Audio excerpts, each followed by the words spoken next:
Hello, everyone. Welcome to the PvP podcast, where we talk with esports industry professionals to get their background and experience throughout the esports industry. So, hopefully, when you go into it full time, you can have as much insights as possible and be on your way. Today, we're joined by Dani. Her Twitter handle is Dani George. Dani is the video editor for Envy, the Dallas Fuel, and Dallas Empire, and is the former vice president of the Arizona State Esports Club. And she has extensive experience in the esports industry, and she's going to be here today to give us your insights.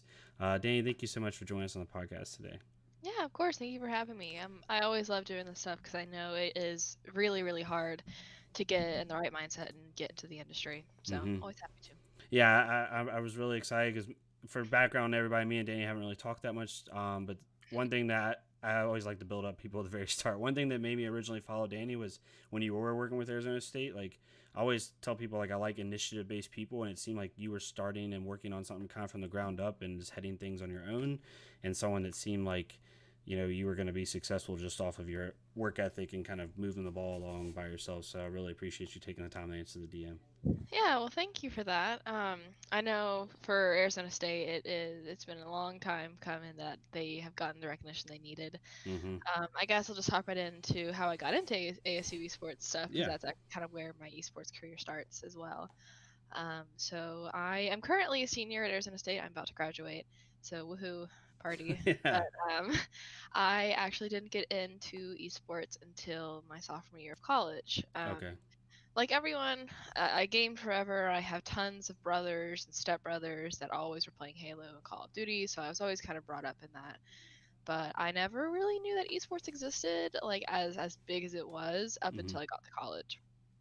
So I was in a sorority. I was in Delta Gamma, and I had a close friend who was in a fraternity, and he was actually taking an esports class on campus. Mm-hmm. And he asked me, hey, there's this Overwatch event that's going out of Arizona State's campus, and I think they need some like runners or something, and they need some help. Like, I can contact you with a person. Would you be interested in helping? And I was bored. I wasn't doing anything that weekend. I was like, cool, Overwatch. I don't know what this is. It was actually the Fiesta Bowl Overwatch TESPA Collegiate Championship Mm-hmm. 2017 or 2018. I think 2017. And so I was like, sure, what could go wrong? I like video games. So I ended up talking to John Pierce, who's a professor at ASU, and he was like, hey, we just need help running, like, hanging posters and talking to University of Toronto, getting them water. Mm-hmm. So I was like, cool, I can do that. And I ended up meeting Billy Sprout from TESPA at the time in Blizzard, and a lot of kind of like the very much so big collegiate guys that were running with Blizzard, TESPA, and Twitch Student. Mm-hmm. And I was talking to them, and I was just like, wow, like, what is this industry? I never really knew how big it was. I thought it was just like guys playing Smash at 2 in the morning. Yeah. And I was not about that at the time. And they were like, no, it's actually a huge deal. You should really look into it. And I was like, cool, I'm going to do that. Walk outside and actually met the current president and the vice president and those people. And I was like, of Arizona State Esports at the time. And I was just like, what can I do? What do you need help with? Mm-hmm. I want help. I don't have any experience in it, but what can I do? And I got hired as a secretary at the time, which was just Okay. which was just glorified assistant. Yeah. I mean, we have to have like those titles to be in like the ASU club list kind of Mm-hmm. thing. But I was just here for helping. That's all I did. Mm-hmm. And so we held a couple of events, and tons of lands, like every Friday or every other Friday, and I just fell in love with the community. I struggled to make friends within the sorority. I struggled to make friends just in general since I am from Houston, Mm-hmm. and Arizona is far away from anything like Yeah. that. And I found actually my current best friend. His name is Jacob. He's actually also the president of ASU Esports now. And he and a couple other people were honestly the reason that I stayed at ASU because I was considered transferring. Oh Because wow. I really wasn't happy with my major. I was really unhappy with not the school, but just like my experience with it. And Mm-hmm. ASU Esports saved me from that and also kind of got me on the track to this now with Envy. That's awesome. And one thing I wanted to bring up in the background section because I think it's really applicable to you is you're starting to see the collegiate esports scene grow more. I'd say like 5 years ago, it wasn't like discredited, but it just wasn't as big. Now you see like Maryville, ASU, you're seeing like esports like degrees. What's your thought? Just a quick like two thought on the applicability for people who maybe are trying to get in the esports industry to go the collegiate route from a business standpoint. Yeah. That's kind of hard Hmm. because not every school has the opportunities like Of ASU course. or UCI or Maryville. But I encourage anyone, and TESPA is going to say the exact same thing. As I think I'm literally going to repeat their like charter. But if you don't have an esports org there, you can start one yourself with the help of TESPA, and I'm sure with the other esports ones as well, and build it together with friends. Because Hmm. as soon as you get into an org, even if it's not there, you will like literally just be like inducted into this giant community of people that are just nice and they are here to help and they all love Hmm. esports. You can make a lot of friends that way. Um, for a player route, collegiate, I would say, is really hard, Yeah. especially because a lot of these things don't get much coverage. Hmm. But if you are looking for just like scrim bucks and practice and people to get used to, that's a great way to do it, as well as Hmm. I feel like you wanted to stream. For a business or industry point of view, I think a lot of people nowadays are going to look for that on a resume and realize, oh wow, you've dealt with people, you've dealt with event production, you've been TOing. I wouldn't say it's a foolproof way up there. It's definitely a harder way up there because it Hmm. takes dealing with a lot of people to do. Hmm. But I would say if you have the opportunity to join one or you have the opportunity to start one, I really, really, really encourage doing that Hmm. because people nowadays, like me, and I know a bunch of other friends that were in collegiate esports, recognize how hard that was. Like Hmm.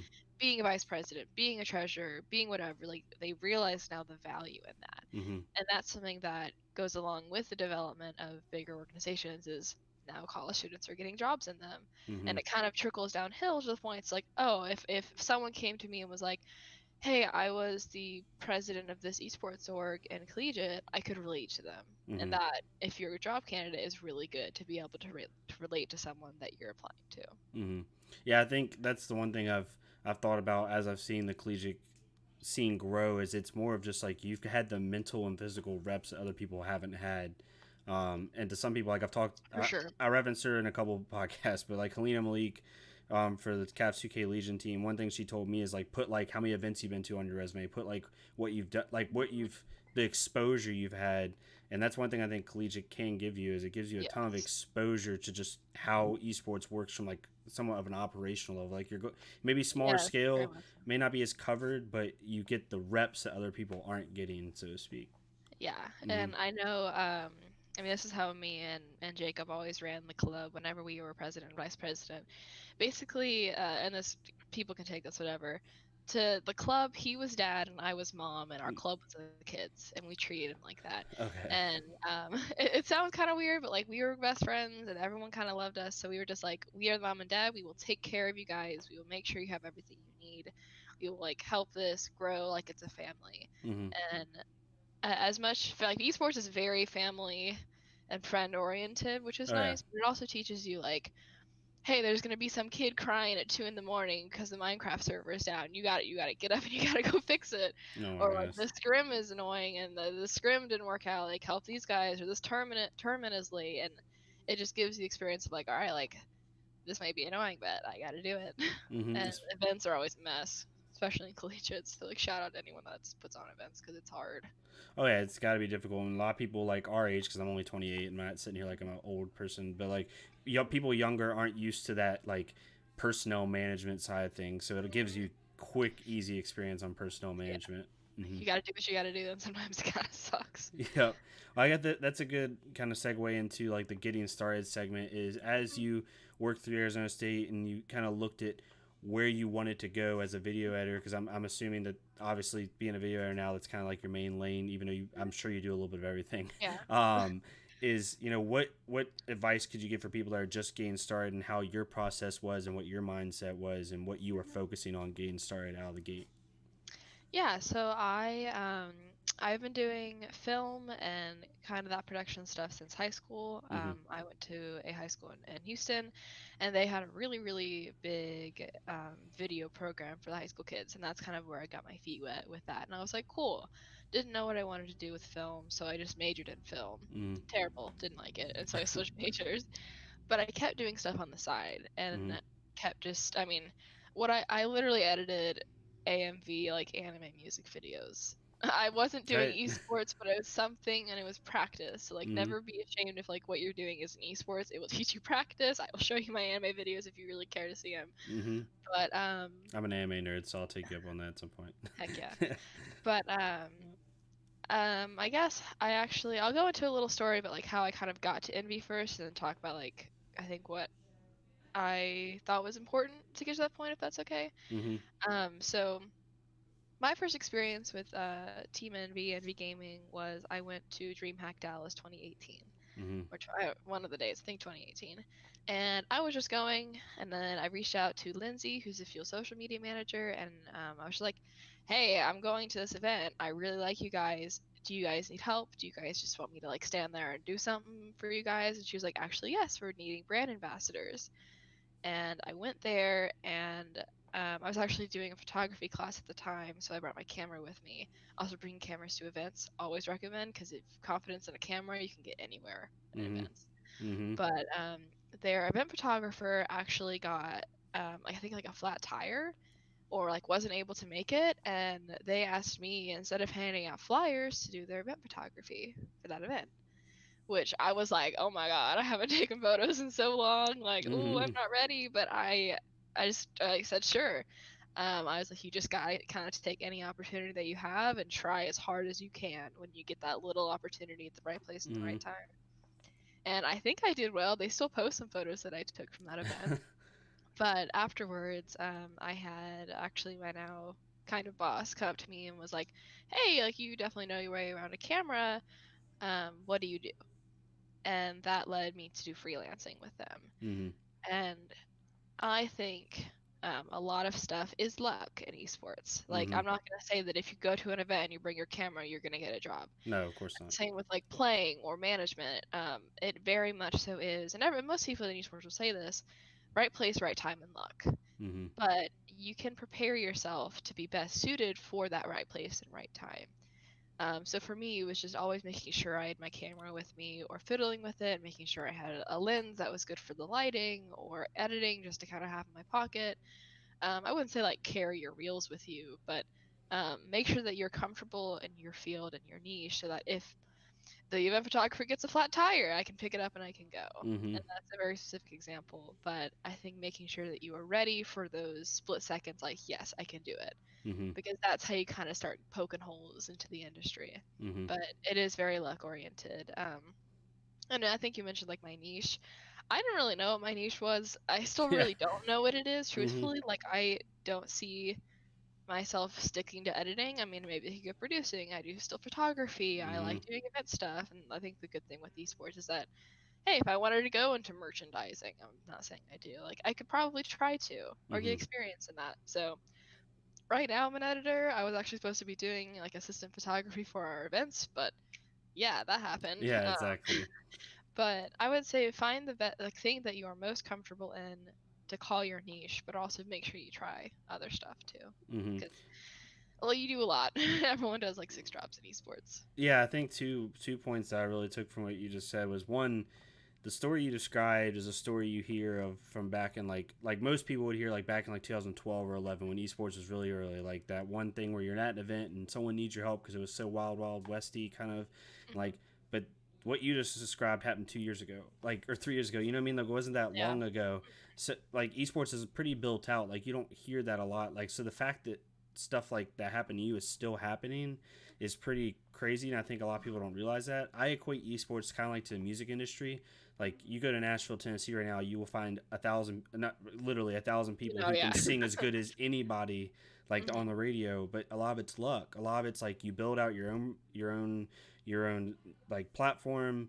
You network as much as humanly possible, and then the 1 second you get a shot, like, you don't waste it. And then it's very similar in esports. Yeah, and Mm-hmm. it might be the imposter syndrome talking, but I don't think that I really don't think that I'm an amazing editor. Like, I think that there are a lot of people that I know personally that are like better with like motion graphics, or they're better with, they have more money, they have better cameras than I do. Um, and it can be hard. I mean, I've had days where I feel like I don't deserve it. I think a lot of people have that, especially trying to get like, oh, I don't deserve it, or I can't get it because I haven't gotten a job yet. Um, but like, it's so wild, wild west that even if like you aren't the best editor in your field, there's still help that people need. There's still events that need to be shot. There's still events that need to be edited. There's still Mm-hmm. events that need to be like produced. So even if you feel that like you're not the best at something, like there's still opportunities for you. Mm-hmm. Um, And that come. was a little tangent, but No, continue. you're good. I was just gonna say, coming from someone who is shamelessly humble and who's been literally yelled at for having like imposter syndrome, Sorry. like don't like because in esports, I think being dependable and like being a Hmm. good person Yes. is literally more important than talent. Like look at some of the even the most noble people in the creative field, like in the directing field, like and the names that pop in your head, like those guys will even tell you like I know a handful of dudes that are way better than me, but they created their personality. They're really dependable people and they're good people in the space. And sometimes just knowing the space is more important than being talented.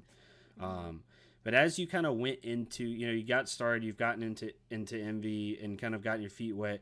What are some things that people should be focusing on right now? Something that after you've gotten that initial exposure as an editor and through the jack of all trades that you're doing, like someone else that's kind of getting their feet wet. What do you think they should be focusing on right now? Like, what are orgs looking for?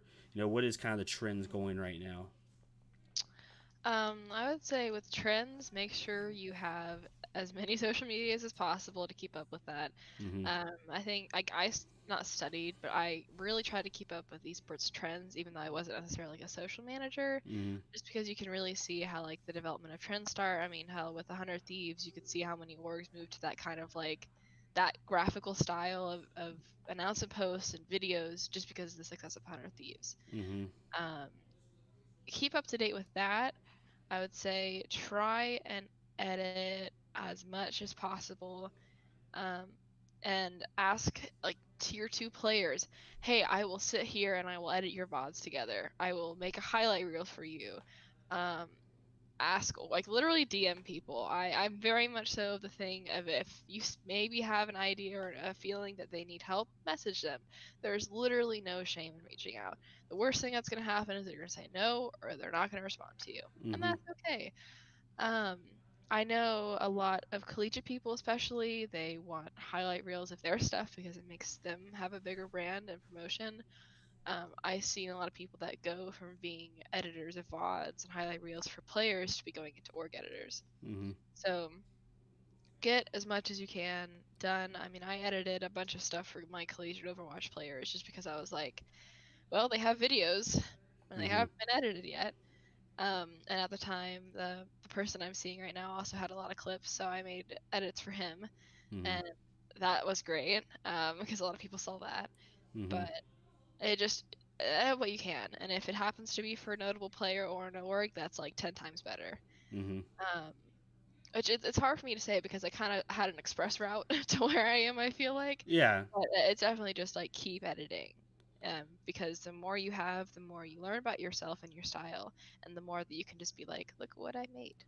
Yeah. Come That. hire me. Yeah. That's what I always tell people. Like, you say express route, but like that route is tangible for other people. Like, even I always tell people, even for me, like I'm a marketing and more social lane, but even me, like I may make a video of what I think the top three socials were for the CDL this year and why, and like what I think their strengths and weaknesses were, and I may make it unlisted, and then I may send it to like the marketing director for the Dallas Empire. You don't know, like, and that Yeah. someone's like, wow, this dude actually thought of something that I didn't think of, like, or like you may point out something, like people don't understand how much initiative based products you can make in any lane, like if anything, it's just a resume builder. When you send your resume Yeah. to a company, you can be like, "Hey, look at this 5 minute video I made on, this DreamHack event." Like, it's just people don't Make understand also that.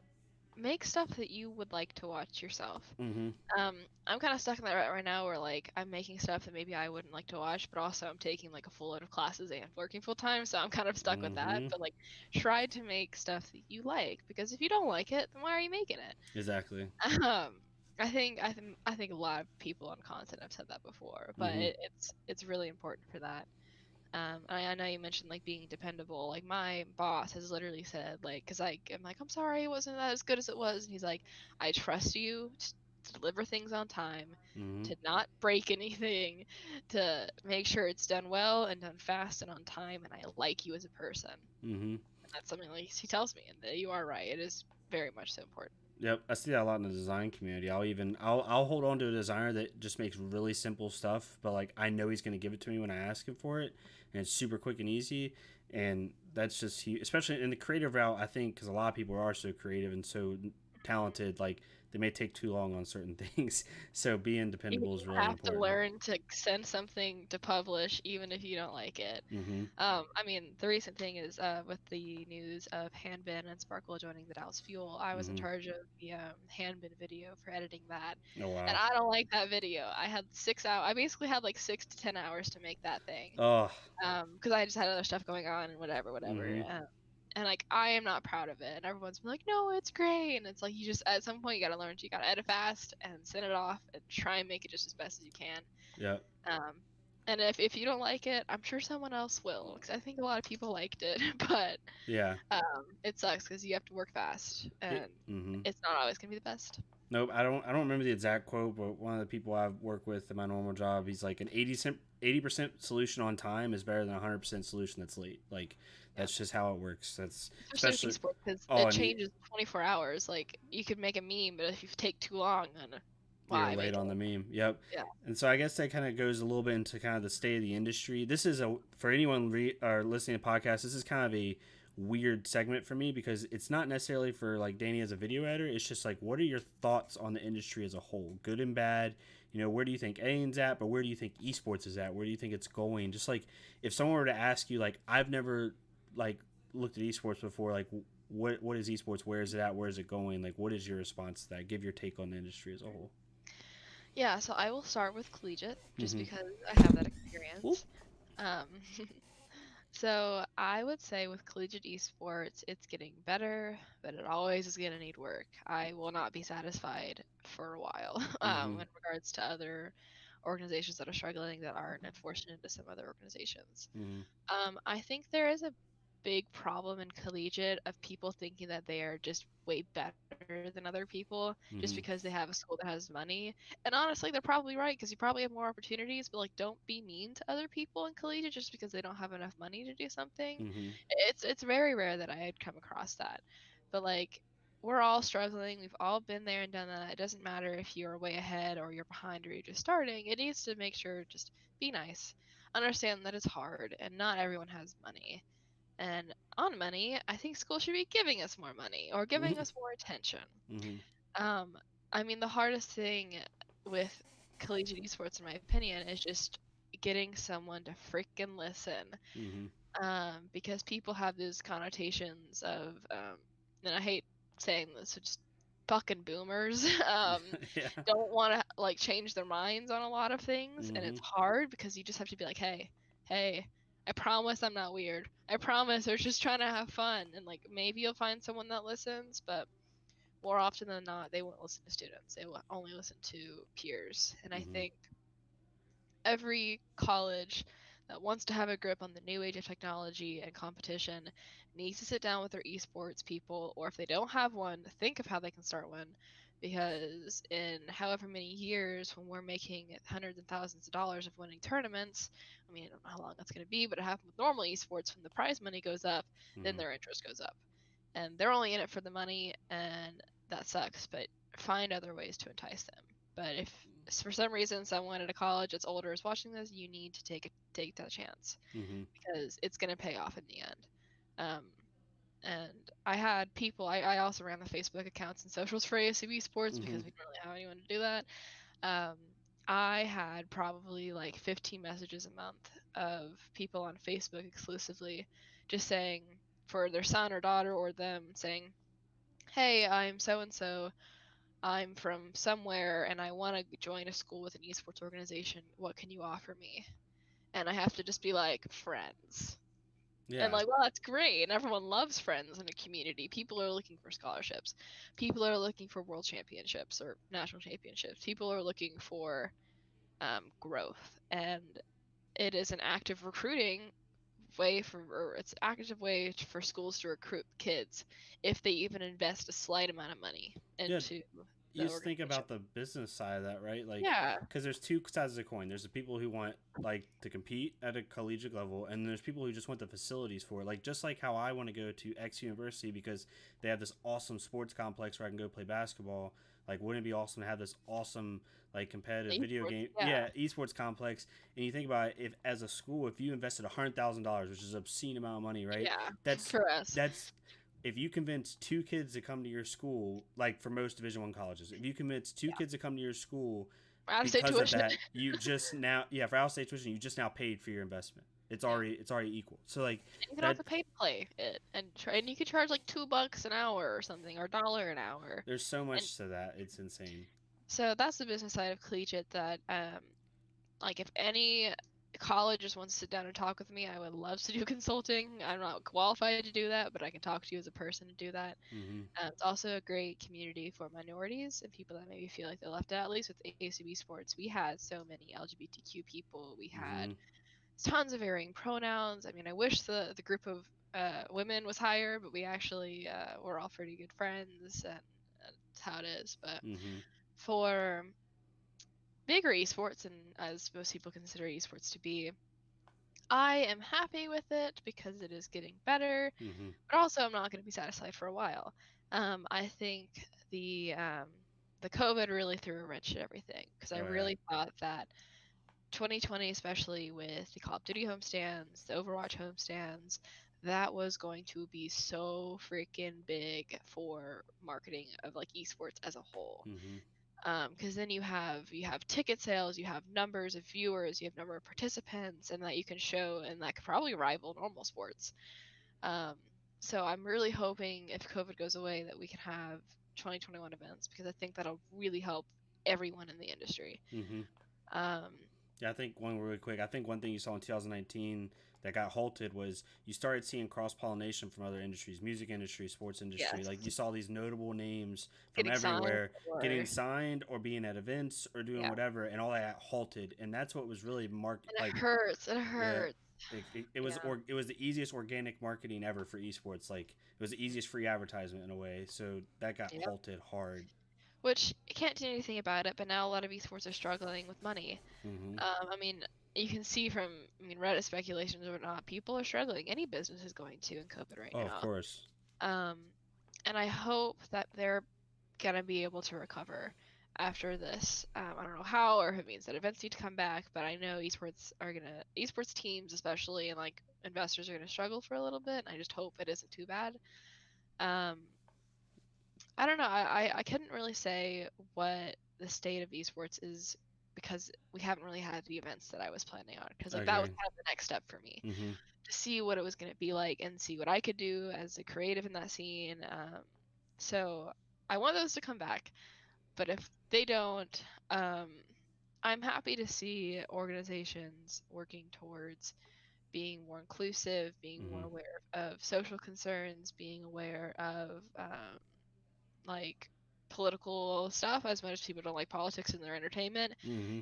we're also all human, so you got Yep. to kind of take that into account. Um, I have seen more women getting into the space slower and slower, and treatment is still kind of the same, but we have more voices, which is Mm-hmm. always really nice. Um, I'm pretty happy with it. I mean, there's always like little nitpick things that I would fix if I could, Mm-hmm. but at least with my introduction into like Call of Duty and Overwatch and that kind of scene, like recently, I think that it's going in the right direction. I just Mm-hmm. think everything is halted right now. Yeah, So and I think a lot of people don't see like big picture. Like, I wish people could back up and look at year because like depending on who you talk to, we're in somewhere of year 10 to year 20 of esports. If you went all the way back to when like Quake and all that stuff started yeah, happening, so let's just say for argument's sake, year 20 of esports. Go look at year 20 of the NBA. Go look at year 20 of the MLB. Go look at 20 like. And look at probably how terrible, not terrible, but how not built out those different. were. Yeah, Yeah, it's like I don't think people understand like how young that, like this industry actually is, and I think people yeah, are just want it to be skyrocketed like those big things already. yeah. This is actually funny, but I was reading something from school lately. It's actually kind of topical to this. Wow, who would have thought? Yeah. It was I was watching a documentary, The Social Dilemma, for my social media Oh, class. that's a great And one. yeah, check it out. It's on Mm-hmm. Netflix. Not plug-in, not sponsored. But No, yeah. I think one of the, I don't know who it was, said something like, if you look at social media, I'm going to take Mm-hmm. esports in place, and you like said lay out the timelines the same as the development of cars, and like 9 or 10 years, even 20 years after the development of cars, we probably really didn't even have like emissions checks or Mm-mm. like I think we probably had airbags, but seatbelts were still kind of rare up until like you were 10. It's like we didn't have the safety precautions like we do for cars, especially in social media and even esports. Like humanity hasn't prepared for the amount of growth and the craziness that social media and like in those kind of online industries has had Mm-hmm. in the last couple of years. And people are like, what do I do with this? And no one really has an answer to it. Um, so we don't have those seatbelts yet in the Mm-mm. industry. Um, I mean, we got really fancy cars and a lot of a lot Yeah. of money in it, but yeah, there isn't those precautions and those safety features yet to protect players, to protect people, and that probably needs to happen soon, or else people are gonna get really screwed over. Oh yeah, I agree. And I think the other thing that's building out slowly, and when people ask me like what needs to be built out more in esports or what you'll start to see, is I think just overall general.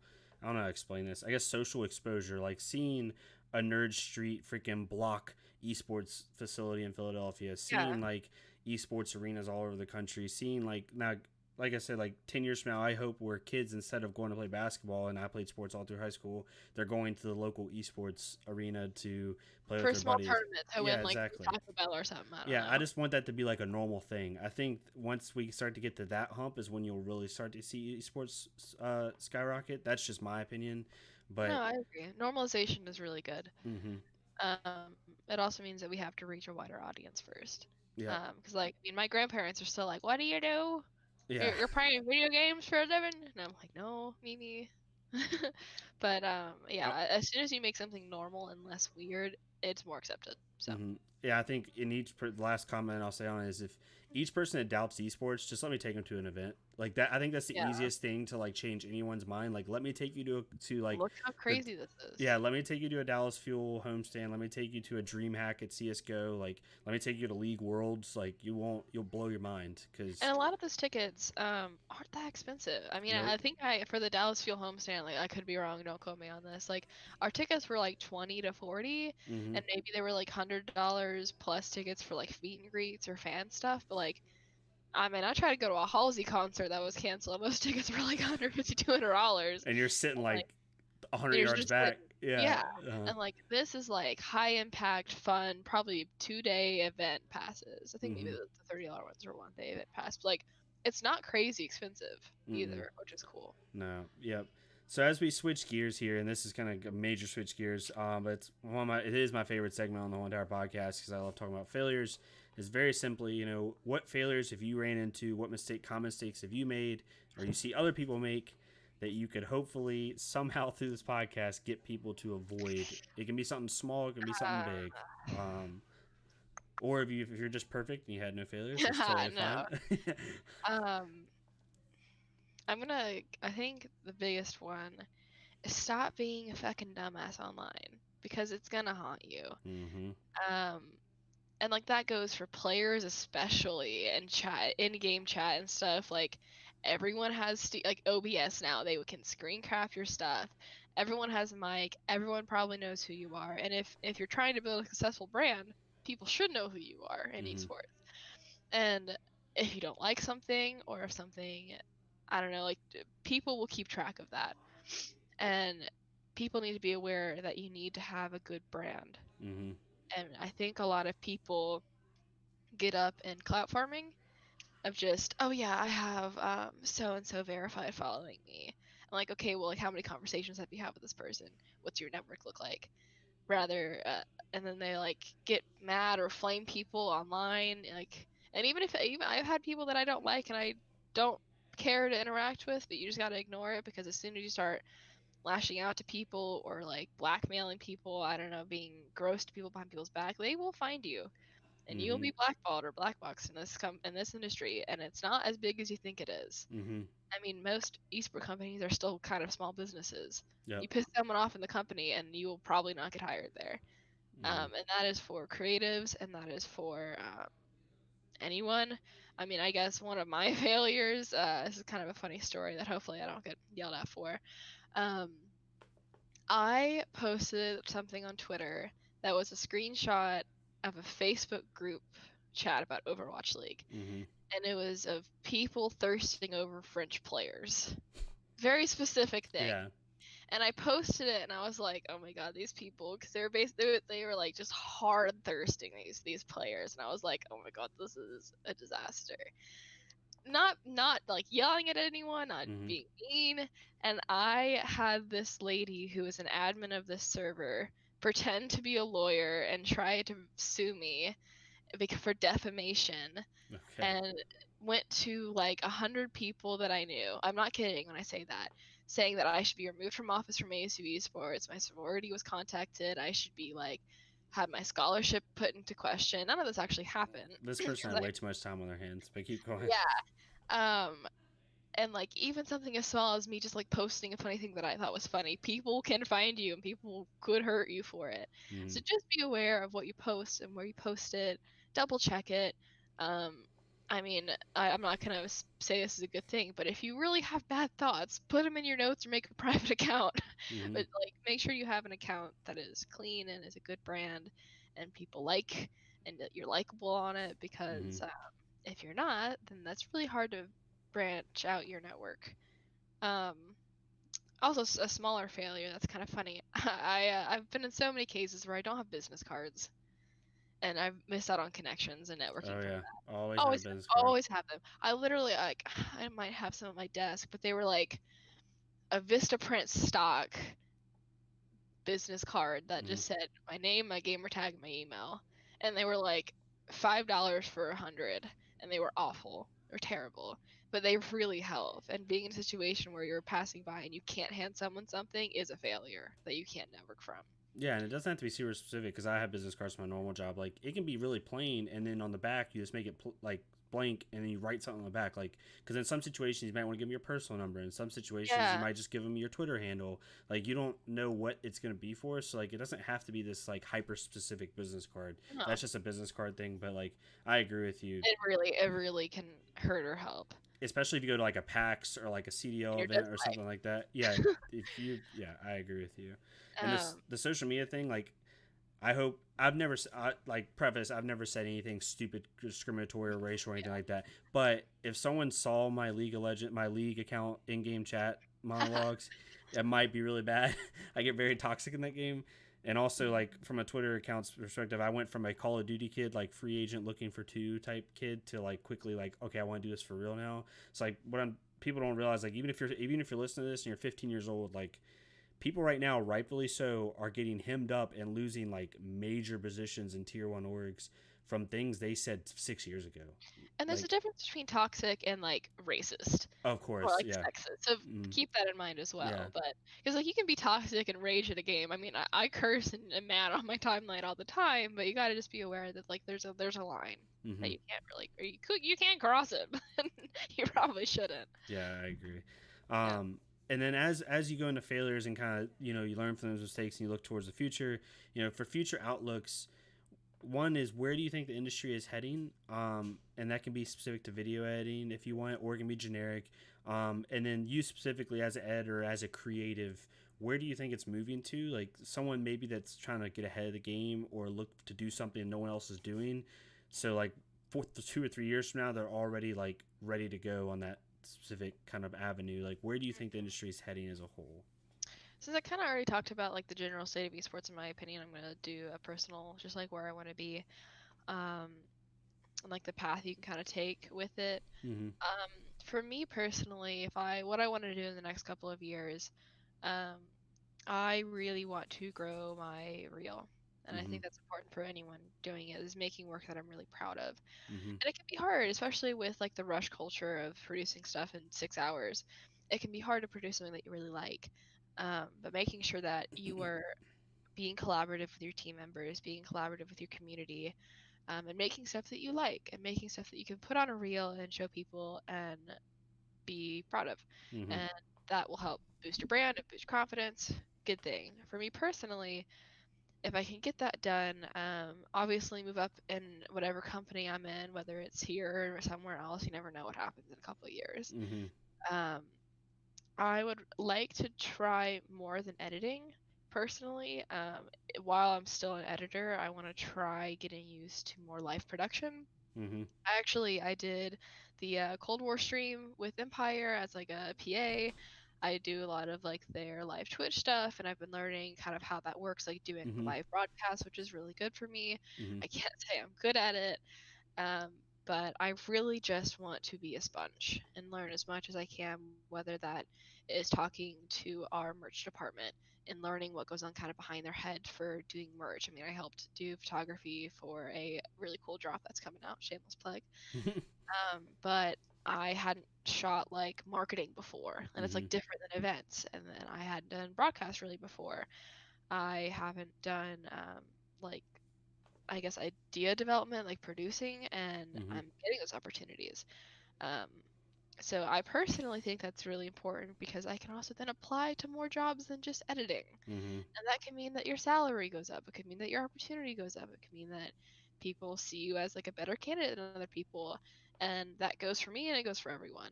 Mm-hmm. Um, I think in esports, everyone needs to do, or you don't need to, but it's beneficial if you can do two things. Mm-hmm. So, like, I do video editing, but I can also kind of do photography. I do video editing, but I can also do motion graphics if I need to. Um, Mm-hmm. Having multiple strong suits is good because it also broadens your horizons of what you like. Um, because I don't even know if I like editing. I mean, I do like editing, but do I want to do it for the rest of my life? Kind of like it. Mm-hmm. Especially in creative, there are so many avenues. There's creative director, there's producing, editing, directing, food. Like, there's so much stuff. Um, and making sure that you don't just like tunnel vision Mm-hmm. yourself into like I'm an editor, like I'm a graphic designer. All I can do is make graphics because that sucks, and then you're probably gonna get burnout. Um, And the progression, like if we're being completely yeah, honest, like with the exception of a few notable people in the space, progression is somewhat limited if that's the only thing you do. Like to be honest. exactly. Yep. Um, and this is something I'm really fortunate at with Envy is they work with me and like my mental health, especially with school. Like if I have like 4 tests and a final that day, they will help me and give me a lighter load that week. Mm-hmm. And I think esports orgs need to work with people like that Mm-hmm. because it makes me happier to be here and it makes me more productive in the long run. Yep. I hate when people tell stories of like, man, I was like depressed for months. Felt like shit. I couldn't get everything out that I needed to. I was falling behind. And like the org didn't do anything. Mm-hmm. And like they don't have to do anything, but I feel like a lot of esports orgs need to work with their people. And I think a lot do now, but work with your people. Make sure they're okay. Make sure they're happy. If they are having a really bad week, ask like, "Are you okay? Like, do you need help?" Because Mm-hmm. I mean, I had weeks where I worked a lot more hours than I should have, and I was okay because I Mm-hmm. had that last week before where I was given the time to catch up my homework, catch up on sleep, um, work with my timing of when I arrived and left, and that is something that I'm so grateful for with NB. Because especially going to school, I really, really needed that while I Mm-hmm. finished up my degree. I think it should be more common. I Yeah, think. it needs to be, and like you're a perfect example, and it's something I talked to Dylan Pomeroy from Minnesota Rocker about is I think esports has boomed so much in the last 2 years that a lot of organizations are getting away from just hiring people who want to be in the space because they're hiring very, very intelligent people. Like I'm not discrediting anyone who comes from outside esports, but they're hiring more like traditional minds. And like when you don't take care of the people like you're describing, when you don't take care of people that want to be in the industry, I think you're missing out on so much like profit and profitability from like a personnel standpoint. Because like, can you imagine like if NBA just didn't treat you like how they should be treating you, and you get disenfranchised with esports, and now you just lost out on somebody that Yeah, maybe wanted to do something else. So I think and that's really important.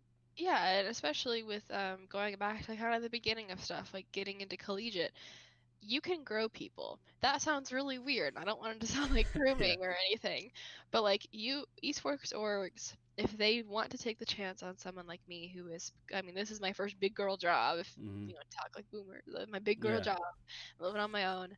um, if like esports orgs can take the chance on these people now and grow them into better people, and like people can make really cool things that maybe you didn't take the chance on. Mm-hmm. Like it's not always in your best interest to buy the best of the best for a ton of money. Mm-hmm. Um, and I think I sound like I'm tooting my horn, but like No, to your horn. This whole point of the podcast. You're good. I I feel personally I bring a really cool perspective to an org like Envy because I think I'm like the youngest person here that is working full time, besides I wouldn't count players. Mm-hmm. Um, I come from an era that's different than a lot of people. I mean, Stro's been here forever. Like a lot of these people have been here for ages. Um, and I think that is looked at as a positive thing because I can be like, that's kind of weird. Maybe you shouldn't do that. Or I proposed ideas in Discord group chats and they're welcomed and they're appreciated and like something's kind of come to fruition. Well, yeah, Um, because you're the same age as a large that's portion a of their consumer demographic. base. Yeah, like if we're being honest, like a year ago, you were like a really targeted consumer. To be completely Oh honest, yeah, like your input. I don't care how smart you are. Like if you're a 35-year-old, eventually, because of life, like kids and everything else, you're not gonna be on the same beat level as like a 21-year-old or 23 yeah. year And I'm old. not saying that you're old, but it's just how it be. No, that's how it is. Yeah. And our merchandise director's name is Shay. He's really awesome. Mm-hmm. He will always come in and be like, touch this shirt. Would you wear it? Or Mm-hmm. he'll be like, hey, I designed this thing. What does someone with a feminine figure think about that? Mm-hmm. Because things fit different on girls. We Oh got yeah. different body types. Yep. Like would you, is this thing that I'm making that is supposed to be targeted for women actually something that should be targeted for women, or something that you're 21 years old, would you actually consider buying this? Mm-hmm. Like what about this cost? Or, like is that cost production value worth it? Yep. And I think that's really good for esports orgs. If all you have is a bunch of 40-year-olds, you're probably not going to have the reach that you should have. Mm-hmm. And whether that's hiring interns or hiring full-time people, I think having younger voices is good, and Mm-hmm. it helps a lot with your, especially with like memes and staying up to date with that stuff on socials. It can really be really beneficial. Mm-hmm. Well, as we get into, first off, I've loved the tangents that we've gone on. Like they're super awesome, and Yeah. I appreciate the great Sorry, it's insight you've getting given. long. We're like 46 No, minutes I right am totally okay with that. Yeah, for anyone listening, I try to keep it 35, but Danny's conversation's been so good, I didn't even care. I just stopped looking at the time. now. But as we get into the last part of this podcast, again, this is called Dealer's Choice for anyone listening, is where I just give the floor to the person and let them talk about anything they want. It can be about their job, it can be about esports, it can be about the world. I don't care. This is totally their prompt. They picked it. So, Danny, I'm giving you the floor. You go with whatever you want to talk about and just rant for 5 minutes on whatever you feel I'll see try. fit. I'll try and be quick. Well, first of all, make sure that you vote. I'm not going to say who you should vote for. Everyone has their own opinion on that, but make sure you participate if you are in America listening to this in the opportunities that you have to let your voice be heard. It is really important, especially if young voters. This is my first time voting. To make sure you get out and do it. I took 5 minutes today, and I think it's really important to help the political climate, and also if people like esports that are in political powers, maybe we get some help. Yeah. Um, so that's my first PSA for today. The second, so my dealer's choice that I kind of wanted to talk on is a particular bone I have to pick with some experiences that I've had and a lot of other women that I have talked to of people in power in esports orgs not, I guess, understanding their position and how it looks to other people. There have been cases where people like in a notable like tier one org will DM women, especially like younger women getting into the scene, and a lot of the times those people are like, "Oh my God, this like huge person from this org is messaging me. Like, can I network this, or can I get a follow, or Mm-hmm. build my resume with them, or maybe they're looking for opportunities, and then they're actually just reaching out because they think you're hot, and that sucks. Also understand that like if you're a position with power in esports, like people are probably initially going to think that you're trying to reach out and help them, not that you're trying to get their number. Um, Also, that's kind of just a comment on all of esports of just treat women nicer. I mean, I have been lucky enough, like any person that I've met in my immediate work field has been super nice. Nick from Inman Global, he's been one of my best mentors. He was super nice and helped me with a bunch of stuff.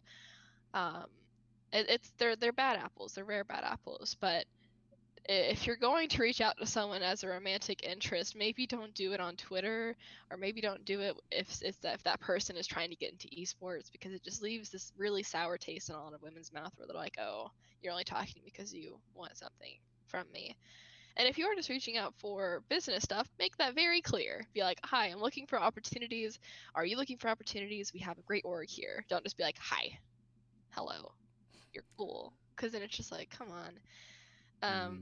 I might get shit on for that, but like that is just, it pisses me off when people that either I looked up to, I mean, this doesn't really happen, but people that are just in esports that have power, I don't think they've realized that people can look up to them as a network, and then it's disappointing when they are just trying to get something more out of you than a business connection. Maybe some people will like that. It's rare. I don't know. I don't like it. If people are messaging me that are in esports, I expect it to be business. And if it's not, please make that clear, because I would rather know now than in a month when we're talking about business stuff and then you drop it that wasn't the case. Mm-hmm. Just be clear in your intentions. If you are a man or woman in a position of power in esports org, understand that your presence can mean more things than what you're intending to, especially with young people, especially in collegiate people that are trying to get into the industry. Check your text before you send them. Mm-hmm. Make sure you read it twice. Make sure it's clear what your intentions are. And don't just say hi. One word texts are awful. Hate them, especially on Twitter. That's my bone to pick. Most people are good. I'm not saying all men are bad, but Of course not. just Well, no, it's a fair point to bring up because like when you talk about gender equality or progression of the esports space, the big ticket that's always hit is, well, there's more women in esports now, or there's more whatever, like, like, but no yeah, one talks about the minutia side of things, which is like, because like we talked about earlier, esports is the wild wild west. Things that people, I mean, people do it in the corporate world too, but things that yeah, people can't get away with in corporate world because there's HR and other types of things that there's checks and balances, so to speak. You can get away with it a little bit in esports, and we've seen a couple stories in the past year or two come out in the yeah. esports realm of like people doing some questionable things in DMs. It will come back to you. Yeah, We we'll come all back. we all talk. Yeah, exactly. Especially how small esports. People don't realize how small esports actually is. But yeah, it's a fair point to bring up, and I'm glad you brought it up. I don't think anyone's gonna. If anyone does give you shit for it, then they're just I'll in the take wrong it. place. I'll happily take it. They're in the wrong place mentally if they do that. To be completely honest with you.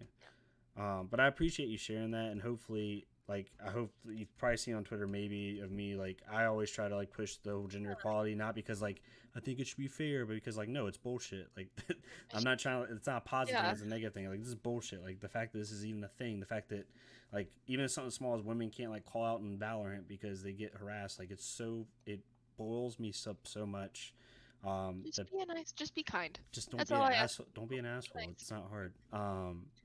But I appreciate you sharing that, and Dan, I appreciate all the insights you've given today. Yeah. We ran over, but I do not care at all.